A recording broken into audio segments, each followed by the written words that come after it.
Welcome to Econ Topic 2.3. We are going to talk about centrally planned economies. Now, in our last lesson, we talked about free market economies, and we discussed this concept that a pure free market economy is the absence of government.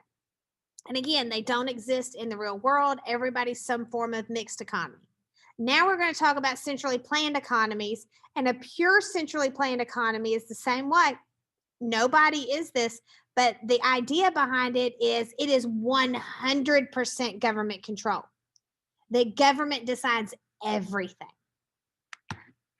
So we are going to explore how a centrally planned economy is organized, the difference between socialism and communism, the use of central planning in the Soviet Union and China, and then the disadvantages of a centrally planned economy.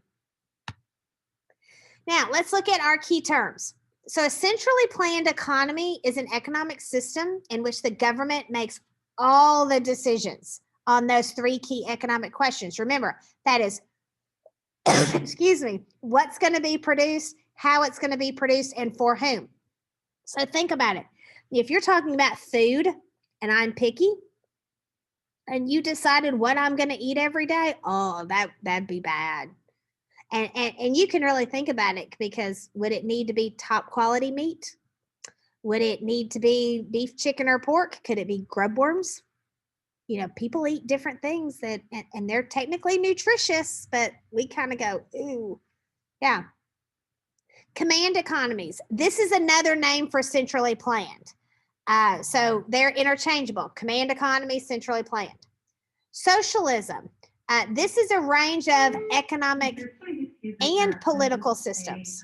Stop for the end of the day. Please put your trash out by the door. Hold for that. So that it can be picked up. So it's economic and political systems that are based on the belief that wealth should be evenly distributed throughout the society. And this comes up a lot of times in politics in America. Are we leaning towards socialism? And that would be the part that they're talking about, this even distribution of wealth. That's one of the key areas of socialism.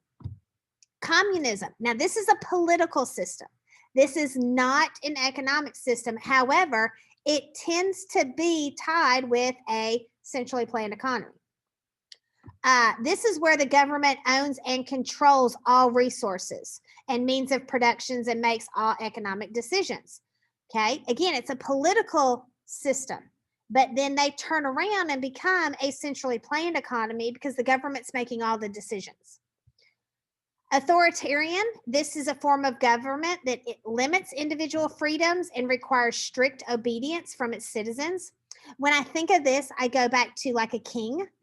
Henry VIII is the first one that comes to mind. All of a sudden, he decided he wanted a divorce. So he was anti-Catholicism, and now all of a sudden, everybody needed to be Church of England. He created his own church so he could get a divorce, and then expected everyone in England to convert as well. That's authoritarian. So let's talk about features of central planning. If you lived in Cuba, the government would give you a card that entitled you to buy a set amount of food at really, really low prices, like cheaper than what we can get.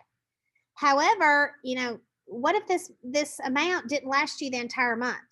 You know, they think you only need $300 worth of food for the month, but you really need about $500, and that's you working to stretch it thin.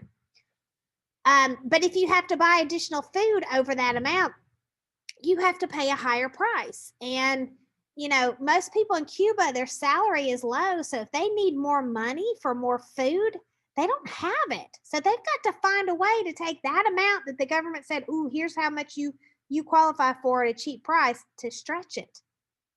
And again, if it's not satisfying your hunger, then that's a lot of people going hungry. Here is a picture in Cuba. This is a Cuban bakery owned by the government. The government decides what's being baked and how much. So customers have to go to the bakery to receive their daily ration. So I wouldn't be able to go and say, you know what, I'm throwing a party. I need a whole lot of hamburger and hot dog buns. They're going to go, nope, here's your ration. This is all you get. Okay. The government decides how much you need. How would that sit with you? I know with me, no, it would not. Now, the terms that are most often linked to a centrally planned economy or a command economy are socialism and communism. Okay. And a lot of people use those terms interchangeably. But again, one is an economic system and the other are political systems. Okay. So let's look at them. Here we've got a Venn diagram that contrasts and compares socialism and communism. And so you can see where they overlap. They both believe in even distribution of wealth and a centralized control of economic power. Okay. However, there are big differences. Communism is going to require a revolutionary change, a huge revolutionary change. The government is going to be authoritarian, not democratic. So that means that, like, again, Henry VIII's heir became the next king. Not we elect people. State owners, the state owns the factors of production. So pretty much the country would own everything. The grocery stores, the movie theaters, the restaurants, they would own it all. Now, if we look on the other side to socialism, this can include a range of economic system and practices. So it can include free market aspects. It still allows for ownership of private property. People can own their own business. They can own their own homes. And it can be part of a democratic system where you elect as in our case in America, we elect our president. But this is where people kind of use them interchangeably. It's this even distribution of wealth. Okay. And that's the whole concept that, I'm a school teacher. I should be making the same amount of money as a doctor. Yeah. And we'll get into that stuff later of how do you have even distribution of wealth.